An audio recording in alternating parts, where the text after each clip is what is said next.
As an ex-Muslim, one of the things that honestly stopped me in my tracks was how deep and internally consistent biblical prophecy actually is, especially things I was never told about growing up.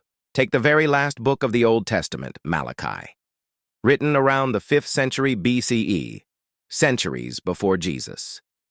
In Malachi 4, it says a figure called the Son of Righteousness will come with healing in his wings. That phrase always sounded poetic, almost symbolic. But when you actually look at the Hebrew, the word used there is kanaf, and that word doesn't just mean wings. It also means edge, corner, or fringe of a garment. Now here's where it gets interesting. In 1st century Judaism, rabbis wore garments with fringes, tzitzit, on the edges. Those fringes were literally called kanaf. So when Malachi says healing in his wings, it's not vague poetry. It's pointing to something concrete. Fast forward to the Gospel of Mark, chapter 5. There's a woman who's been bleeding for 12 years. She doesn't ask Jesus for a speech. She doesn't demand proof. She reaches out and touches the edge of his garment, the fringe. And she's healed instantly.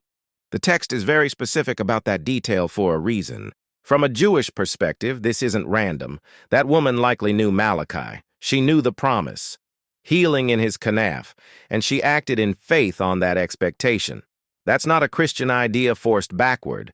That's a Jewish prophecy lining up with a historical event recorded in the 1st century.